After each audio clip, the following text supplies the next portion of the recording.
एक शेर जो इंसान था, एक दोस्त जो वफा की मिसाल बन गया। 10 मुहर्रम का वो दिन जब करबला की ज़मीन खून से रंग गई थी।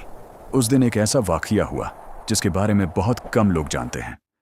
ये कहानी है अबुल हारिस की, इमाम हुसैन AS के उन वफादार साथियों में से एक जिसने अपनी जान दे दी लेकिन पीठ नहीं फेरी।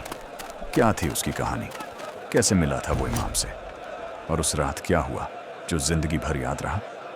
रुको, आज मेहरबान अली सुनाता है वो पूरी दास्तान। दोस्तों, करबला की जंग में इमाम हुसैन AS के साथ सिर्फ 72 लोग थे। 72 लोग, और एक तरफ हज़ारों की फ़ौज। लेकिन इन 72 में से हर एक का अपना एक अलग वाक़या है। हर एक अपनी मर्जी से आया था, कोई मजबूर नहीं था। इन्हीं में से एक था अबुल हारिस। अबुल हारिस एक ताकतवर और बहादुर इंसान था। लोग उसे कहते थे शेर करबला। उसकी शख्सियत ऐसी थी कि दुश्मन भी उसे देख के कांपते थे। लेकिन इस इंसान की असली ताकत उसके जिस्म में नहीं, उसके ईमान में थी। जब इमाम हुसैन AS ने मदीना से मक्का की तरफ सफ़र किया और फिर मक्का से कूफा की तरफ रवाना हुए, उस सफ़र में अबुल हारिस भी शामिल हो गया। उसने पहली बार इमाम हुसैन AS को देखा तो रुक गया, आंखें भर आईं। उसने सोचा, ये वही चेहरा है जिसे नबी SAW ने अपने हाथों में उठाकर प्यार किया था। ये वही आंखें हैं जिनमें फातिमा ज़हरा SA की झलक है। क्या मैं इस इंसान को अकेला छोड़ सकता हूं? नहीं। अबुल हारिस ने फैसला कर लिया, मैं इमाम के साथ चलूंगा, चाहे जो भी हो। और फिर शुरू हुआ एक ऐसा सफ़र जिसका अंजाम तो मौजूद था, लेकिन वफादारों को परवाह नहीं थी मंजिल की, उन्हें परवाह थी साथ की। 9 मुहर्रम की रात। दोस्तों, ये वो रात थी जिसके बारे में सोचने से आज भी रूह कांप जाती है। इमाम हुसैन AS ने अपने तमाम साथियों को इकट्ठा किया। सब बैठ गए, शमाएं जल रही थीं, करबला का सन्नाटा था। इमाम AS ने फरमाया, मेरे साथियों, कल का दिन बहुत सख्त है। तुम सबको इजाज़त है, जाना चाहते हो तो जाओ, अंधेरा है, कोई नहीं देखेगा।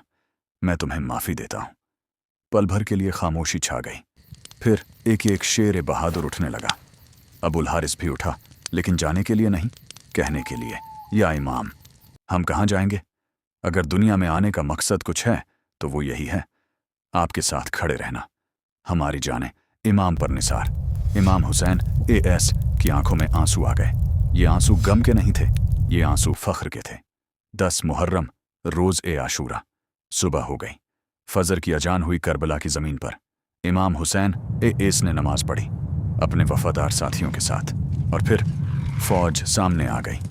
हज़ार नहीं, हज़ारों। अबुल हारिस ने हथियार उठा लिया। उसकी आंखों में खौफ नहीं था, आंखों में ईमान की रोशनी थी। जब पहला हमला हुआ, अबुल हारिस आगे बढ़ा। उसकी आवाज़ गूंजी करबला की ज़मीन पर, मैं हूँ अबुल हारिस, इमाम हुसैन का दोस्त। जो मुझसे टकराना चाहता है आगे आए। वो लड़ता रहा, एक के बाद एक दुश्मन को गिराया, लेकिन आखिर कितना रोक सकता था अकेला? एक वक्त आया जब उसने महसूस किया कि अब वक्त आ गया।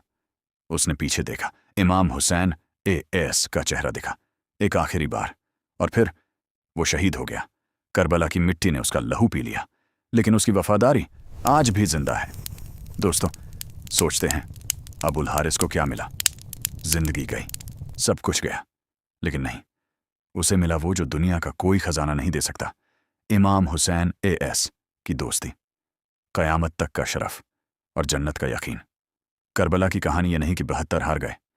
करबला की कहानी ये है कि 72 ने सच की खातिर सब कुछ लुटा दिया, और आज 1400 साल बाद भी पूरी दुनिया उनका नाम ले रही है, या हुसैन।